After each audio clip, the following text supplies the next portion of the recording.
I have admired the work of this man for a long time. And it's not just because Brandon Flowers is saying he was a defensive lineman playing wide receiver, and Nnamdi Asomugha says toughest guy to bring down one-on-one in the entire league. But he's also doing interesting things with I Am Athlete and grabbing his own power and doing something with it. So check out his podcast, I Am Athlete. It has a lot of honest access to athletes speaking more freely than you're used to hearing them speak, because a lot of guys have to hide in the shadows and don't trust the media members who are delivering their stories. So, Brandon, thank you for being on with us. And what part, when you rank this stuff on why it is that you want to do this? I know you're a businessman and you want to make money, but when you get into this field of showing people another side of athletes, what are you trying to do with I Am Athlete?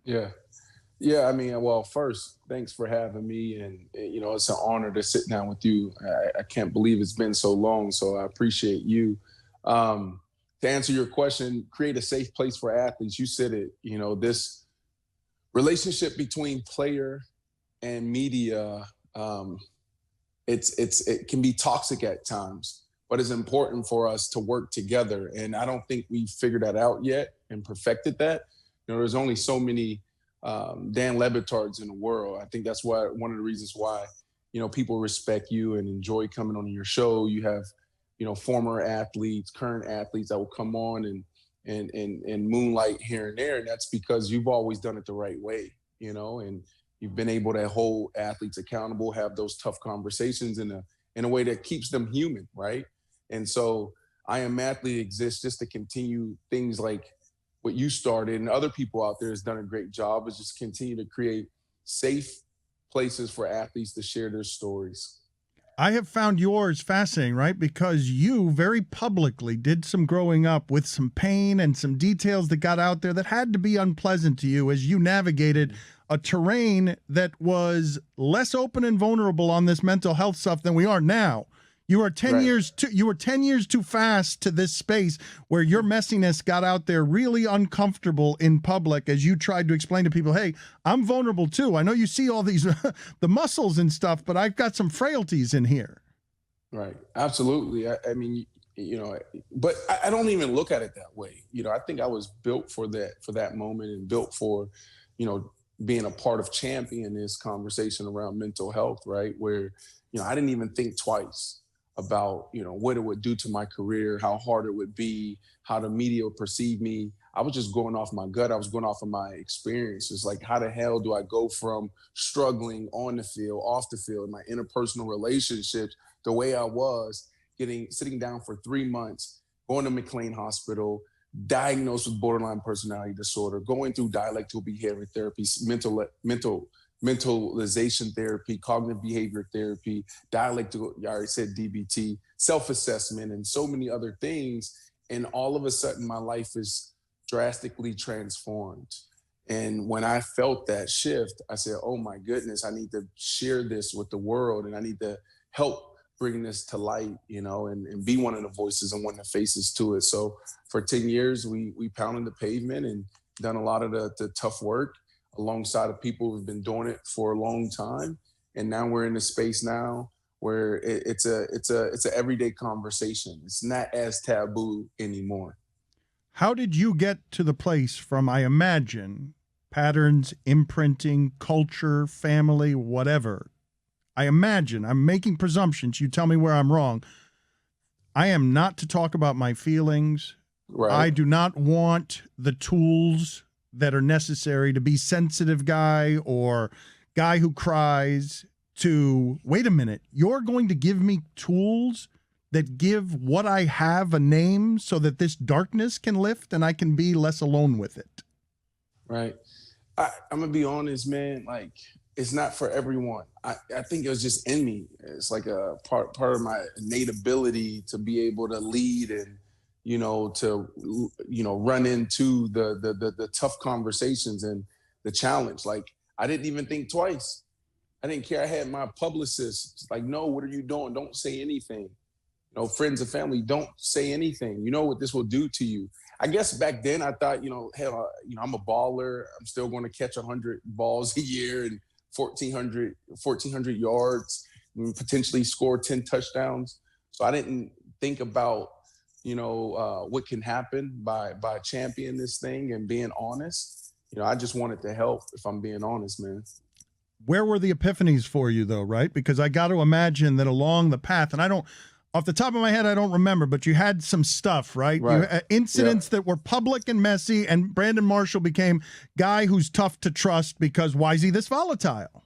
That's right. That's right. I mean, on the field, just the things that we see with a lot of athletes. I mean, some of that stuff was just, the passion and part of the game. And there was times where I crossed the line, right? Like the emotion and, snapping on the sideline, even in practice, snapping in practice, a coach trying to coach me. And maybe he took the Bruce Arians route and talked to me in a certain way that, I felt was disrespectful, and the way I responded to that, in my interpersonal relationships, with my wife, right? Like those are situations where it's like, how do you deal with being 24, 25, new to in marriage and learning how to communicate. So it was like this perfect storm of everything happening and then all playing out on ESPN.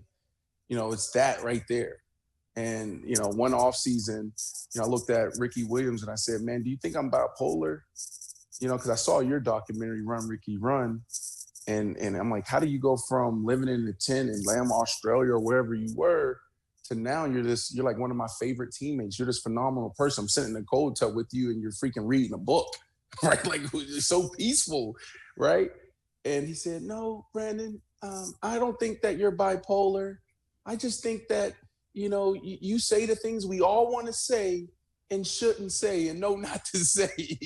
And I couldn't control myself. So that conversation with Ricky was important. And it was definitely a turning point for me, because I was able to witness it. I was seeing the guy that was at McLean Hospital. I seen the guy living in the tent. I seen the guy walk away from millions of dollars. But then I seen him on the other side, like phenomenal. The way he controlled himself, the way he led the team, right?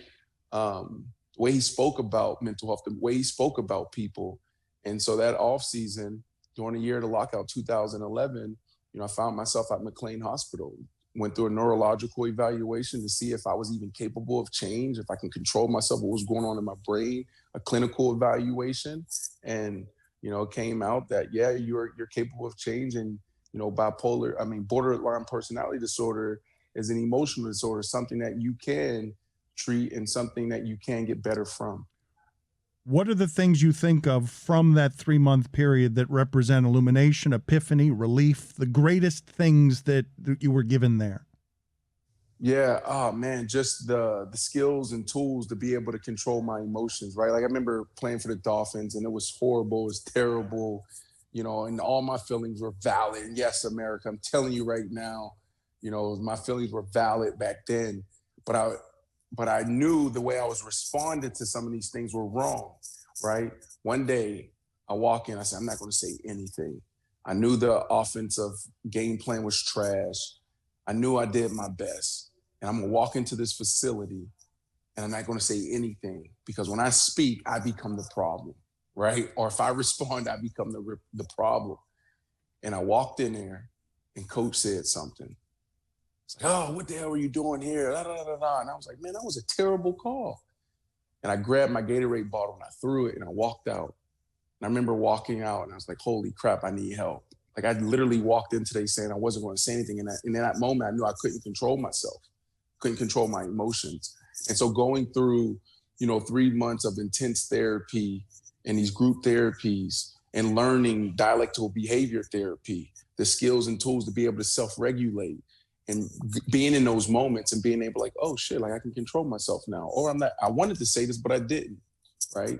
So it was just the entire 3 months it was amazing. It was one of the greatest experiences I've ever had. It was one of the toughest things I've had to go through, but it was amazing.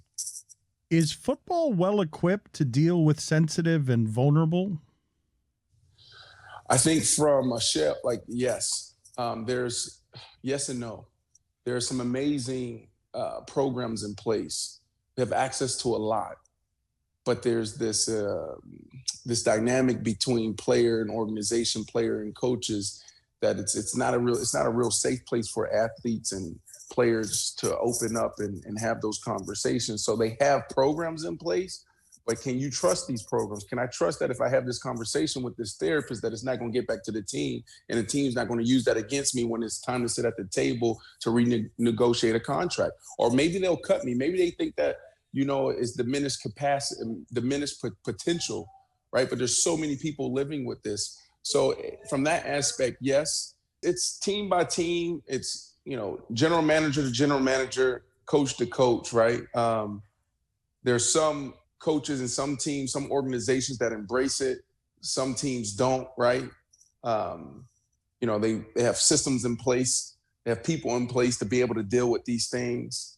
And their intentions are right, and they're in the right place. It's coming from a good place. And there's some that's just old school, right? And it's reflective of the world, right?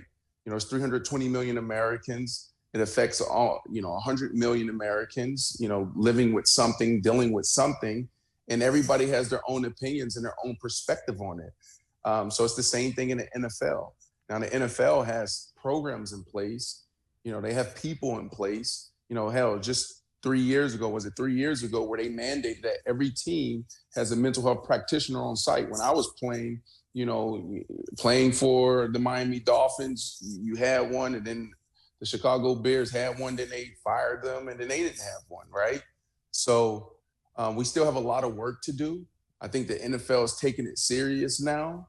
I've been having some conversations with them, and obviously the NFLPA, but we have a lot of work to do. I think it's more so like the Brian Dawkins of the world, the Ricky Williams of the world, really galvanizing the locker room and having these conversations, that making it comfortable for guys to stand up and say, I need help. Like here right now, we have 21 college athletes training for combine. We house them, we feed them, we do all their medical. We have, ex-Capital here, the ex-general manager of the Tampa Bay Bucks is here to help these guys deal with these things. And we're talking about mental health even today. So this is a big deal, but it starts with what's happening outside of the NFL to me, because this conflict is a conflict of interest when it comes to player and their medical.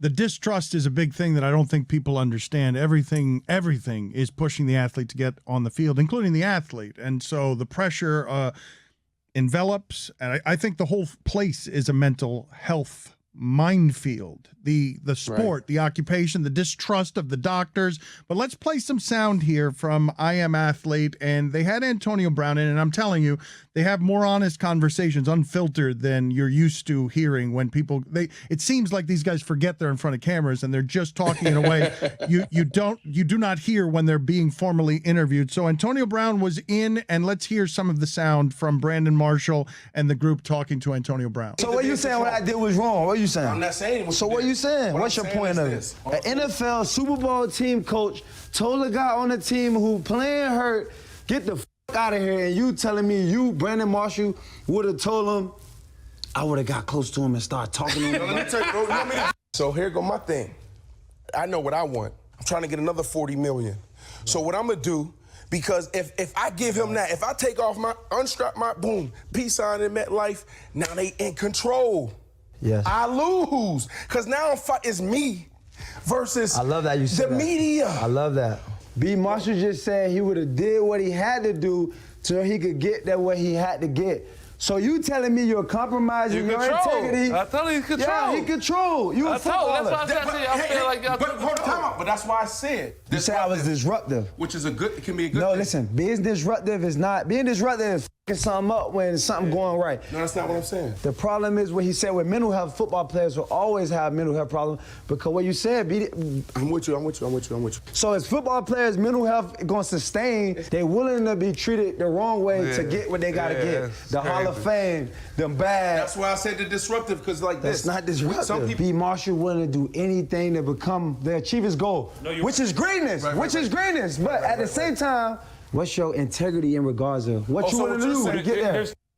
Let's play the sound also of Antonio Brown, because I don't like what he's doing here to you, Brandon. He's calling you a soul seller. He's saying that he's got more integrity than you do. Let's hear the sound that we have here. Again, it's a very good podcast. It's unusually honest. Let's hear the sound. This is where I'm saying you're disruptive. You say you stand on principles. This is who you are. If the conversation is, we got to start respecting our athletes. When he said that, you looked at him and said, Coach, you just disrespected me.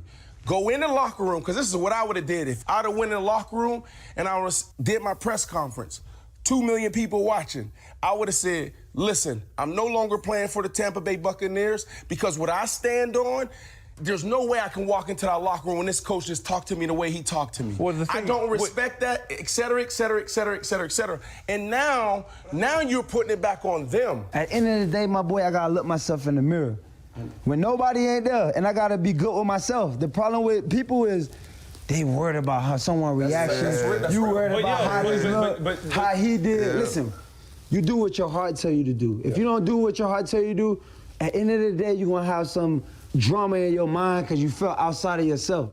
Brandon, I can feel you wanting to shake him by the shoulders and be like, put the pride down. I was you. You're going to lose. You cannot beat this machine. This machine is going to eat you up. You're trying to fight the machine, and you just walked out of the arena. You walked out of the fight with your integrity, but you're not going to win here. You will lose.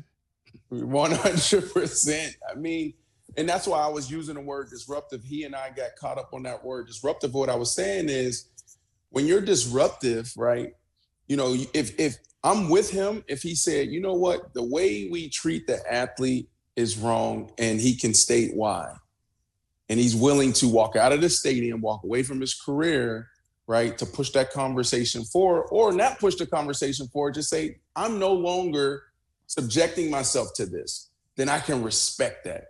But if you're saying, you know, I want to continue to play football, then you have to learn how to work within the constructs of the NFL and within the constructs of the system.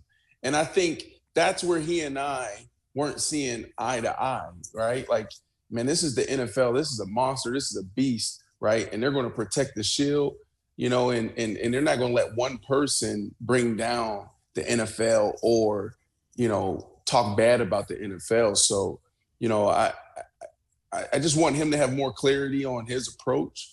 You know, he's a guy that stands on principles, and he understands what he wants to put out there. And, you know, he's going to have to deal with the good, the bad, the ugly. It's such a trigger, though, and it's such a mind bleep. Like, he is trying to play through pain. He has remarkable pain threshold, and now you've disrespected him, too, by not believing him. And yet his resume is littered with stuff, Brandon. Like, he's blown it out on 4 teams. Like, that's a lot of different coaches. That's Tomlin. That's Belichick. That's Arians. Right. Like, that's a lot of different coaches that he's just, you know, at the end, it's self-destructive behavior. That can't be disputed.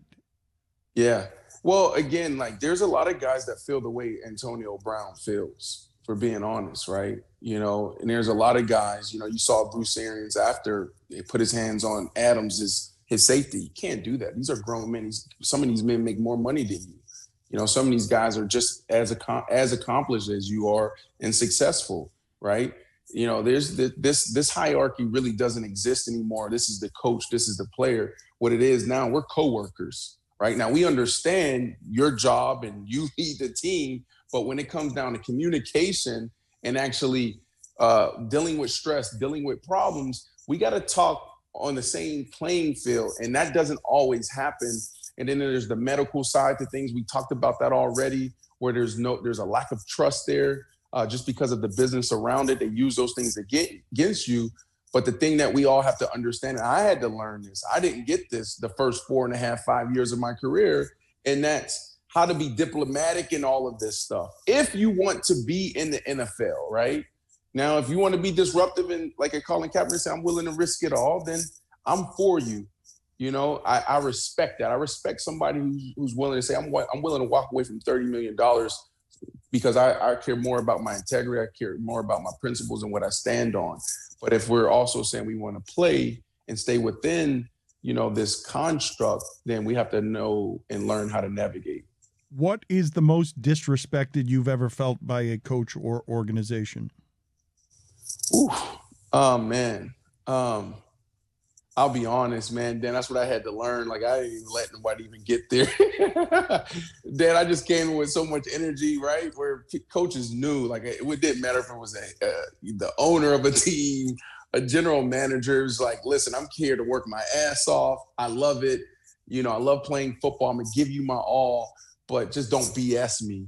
And I came off with that energy, so people knew how to deal with me. And that's why it was hard to deal with me the first couple of years of my career. And I had to learn, like, there's a way of approaching these conversations. There's a way of being, there's a certain way you have to conduct yourself within a team, right? You know, like my actions, it doesn't only affect me, it affects, 100 other people, and that's just something I had to learn, right? I just thought about me first, and, football wasn't business, it was personal. It saved my life. It changed the trajectory of not only my life, but my entire family, my mom, my dad, my brothers and sisters, my children, my children's children, right? And I had to understand that, it was a business and there were so many other people involved. Did you ask Antonio, like, what are you doing with saying who on that team is better than me? Like, why are you doing that on the way out to Brady, to Godwin, to Gronk, to Mike Evans? Like, why the need to tell everybody there ain't nobody there better than I am? Like, you're not thinking about others at all there. Yeah, right. I know. Yeah, it's just, man, I think for AB right now, there's so much happening around him, so many conversations. Like you said, there's the mental health side, there's the Bruce Arians conversation, there's the medical, there's even those statements, the Tom Brady, to Mike Evans, like what he said.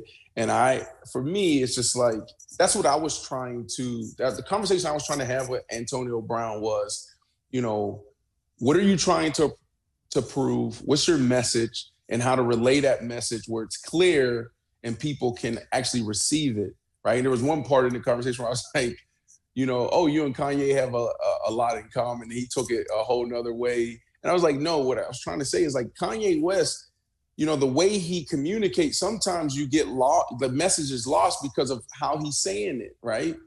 And so hopefully he can get to a point where he can actually clearly define what he's trying to say, what he's trying to do, so we can all receive it. But on the other hand, there's other things that come with Antonio Brown, and he has to clear those things up, and he has to work on those things.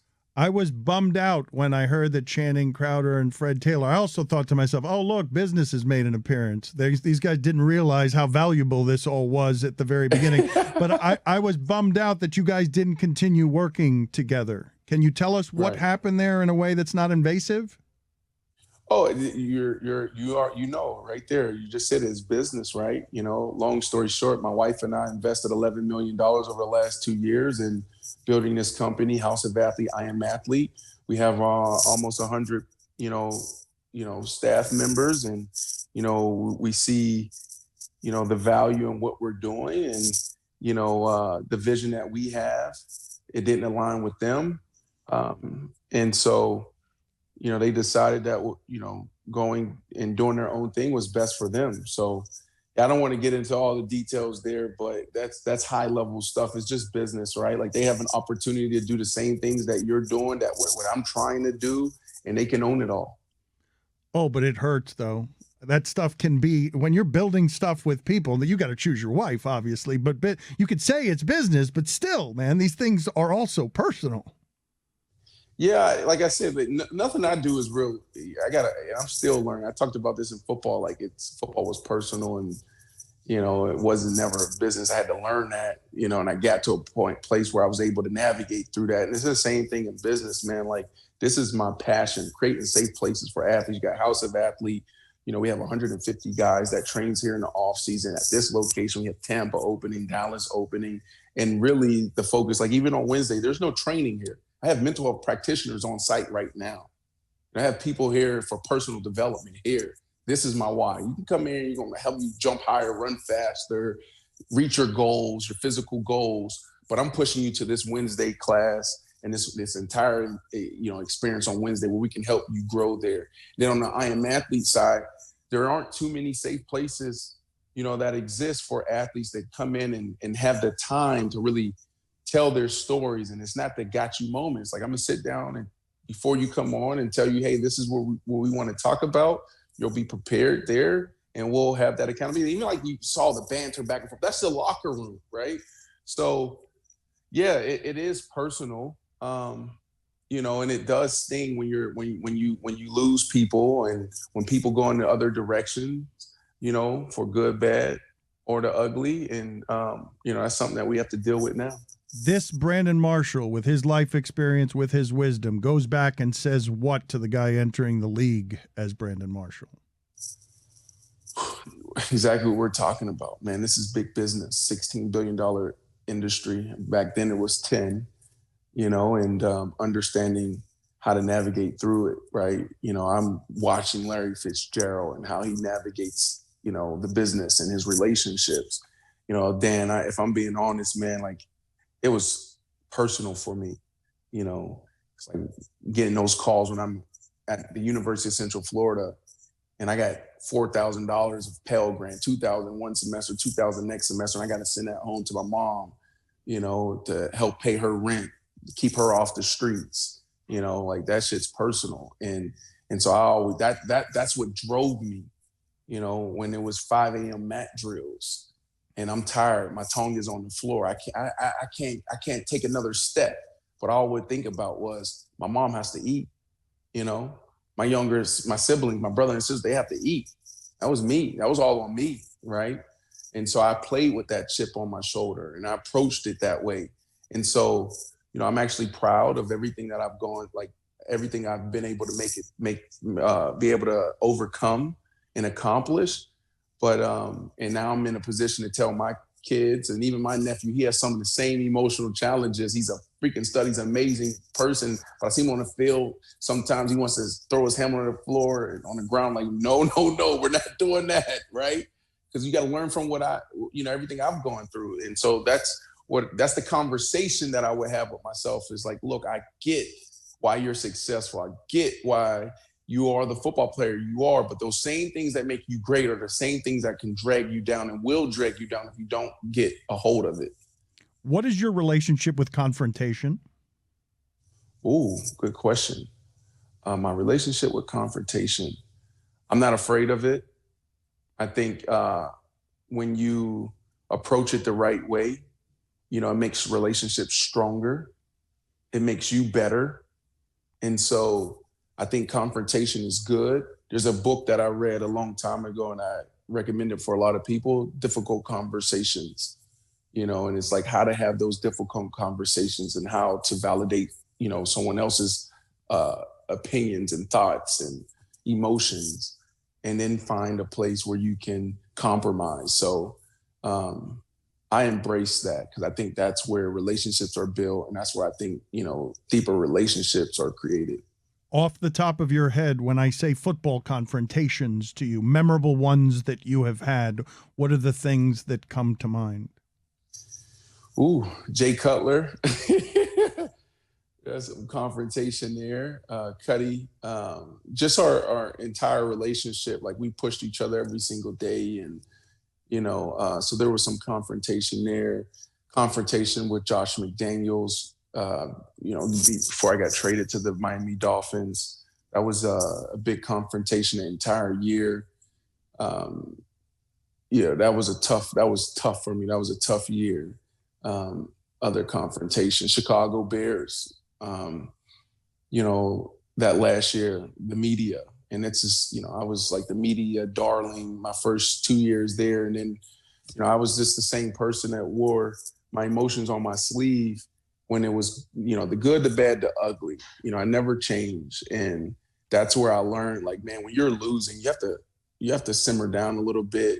You have to put a cap on the personality a little bit. It just doesn't go over well. Like when we were winning and we have a bad game or a bad moment, I'll get in front of cameras and say, that wasn't good enough. Chicago, we're going to be better. Like that was trash. And fans, yeah, you know. And then when you're losing and you only won 2 games and you're not really balling out, you have that same energy. You're like, oh my goodness, cancer in the locker room, right? So that was huge for me. That actually was devastating. That was probably one of my toughest moments and something I still haven't gotten over, if I'm being honest, you know, because I really love Chicago. I'm a blue collar type person. That's a blue collar city. The city embraced me, leaving the Dolphins and all the turmoil there. And, I was able to come in, did some amazing things in the community, balled out, and it's like football royalty. And for I thought I was going to retire a Bear, right? And then for everything that happened the way it did so quickly that last year, it was devastating to me. We will get you out on this. I just want to fill in the blank here, play word association, just fill in the blank. So the toughest teammate Brandon Marshall ever had was blank. Toughest, when you say toughest, meaning like tough, like on the field tough? Pain threshold, just marveling at like, man, that dude does a lot to get out there, and everyone should be a little bit afraid of how much pain he can withstand. Toughest teammate. Gosh, man, you put me on the spot with this. I wish you sent these to me before. We'll come back. We'll come back on it. Let's see the defensive back. I'll give you a handful of them. The defensive back that, look, I'm Brandon Marshall. I'm not sweating anybody, but the defensive back was like, okay, I got my handfuls there. This is going to be the top of the challenge. Yeah, Al Harris. Oh my goodness, stud muffin. Darrelle Revis, the best. Champ Bailey. Man. Crazy battles in practice, so those are the top three for me. And there's others, but those are the top three. Al Harris gave me problems. Champ Bailey was the best. Would never let me catch a deep ball on him, and he's the reason why I actually played wide receiver, because when the Denver Broncos drafted me, they wanted to put me at tight end, and they gave me through camp to prove to them I can play wide receiver. And he walked up to Coach Shanahan and said, "This kid's a wide receiver." And I never saw tight end after that. The wide receiver I respect the most is blank. Ooh. You got to put Jerry Rice up there, just his body of work. I love his work ethic. I love his mindset. Jerry Rice is up there. But if I had to say one wide receiver I respect the most would be Rod Smith. How he played the game. The man he was in the locker room, the man he was off the field, now even his transition. So like his entire career, during football, post-career, Rod Smith. The one time I remember the game plan being the most shit was blank. Miami Dolphins. Just the whole thing? The whole thing? Dan, I know y'all look like I know I already said hear you back then. You like, what is Brandon Marshall doing and saying? I wish I knew how to respond back then, because I would have been able to highlight how bad it was. But yes, Dan, yes, it was bad. Coach Sperano was awesome. I loved him, but he just needed a little bit more help. He a little on the offensive side. The coach who least understood me was blank. Oh, man. So Coach Shanahan understood me there. Josh McDaniels came in. I think he understood me, but probably wanted me to do things his way. I think Coach Sperano, phenomenal. Chicago Bears, Lovie Smith, Trustman. No, all my coaches, man, I think all my coaches understood me. The offensive coordinator for the Miami Dolphins, Coach Henney. Oh, my goodness. Brian Daboll? Did you have an experience with Brian Daboll? I probably had an experience with Brian Daboll, but that's my guy. I still talk to him. Most of my coaches I still talk to, even Josh McDaniels. Like, I still have his number. I talk to him. Coach Trustman, I talk to all my coaches, but Brian Daboll was awesome. I think he's a phenomenal coach. Brandon, we narrowed this down. It's a Dan Henning problem. That guy, right? F that guy, right? Yeah. Wildcat ass. Get out of here. Yeah, I had Todd Bowles. Todd Bowles was awesome. And then I had McAdoo. Yeah. And then I had my last year I had Coach Carroll in Seattle. I've noticed how you've said good things about all of them except for Dan Henning. Okay. Enough context clues for me. Yeah, because this is some of the things I was dealing with, and this is why, like, when we talk about Antonio Brown, this is why as athletes we got to take the emotions out of the business, and we have to understand the business, because if we're able to articulate ourselves, then I think we'll have more compassion. People will be more compassionate for us, and they'll understand. And we may be able to push our agenda a little more. But I would walk into our team meeting. I walked into a meeting one time. They just signed me, a big extension. I'm the highest paid wide receiver at the time, right? And Coach Henne in front of the team says, the grass isn't always green on the other side. I told management, why y'all go out and make all these big free agent splashes? He's saying this to me. I mean, in front of the whole team, he's saying this. And I'm sitting there, never really had a real conversation with this guy, right? And he's going off of what he heard from before. And that's it. That's the first thing. The second time, I walk up into his office and I never really asked for the ball, because I always, it was how I did it. I never did it how T.O. did it. I would look at T.O., I would look at other receivers, and I don't even know T.O.'s story, so let me not just throw him in there. But I remember how the media portrayed T.O., as a selfish guy, et cetera, et cetera, et cetera. So I was like, all right, how do I not become that? So I walked up in Coach Henne's office, and this is my exact words. I said, Coach Henne, how can I help the team more? And in the way he talked to me, it was just unbelievable, right? And it was just this build up. So, that's why I talk about Coach Henne there, because he had this thing for me. And then what ended up happening, I was just ticking time bomb, and then I would just explode. I'd be like, forget this damn game plan. I'm out of here. Beat it, right? And that's when Ricky Williams was like, yeah, we want to say those things. We see that, but don't do it that way. Jason Taylor, I get you, but you got to come back in here. Don't do it that way. You're right, but don't do it that way. Same thing you just got done telling Antonio Brown. The same thing. I know, it's funny. I know, I know, you've been there. You're like, Antonio, you want to shake him by the head. Thank you, Brandon. Appreciate the time. Let's not wait so much time next time before doing it again. All right, I'm going to come in the studio next time. All right. Yeah, we can all talk shit about Dan Henning together. Yeah, together. Bye.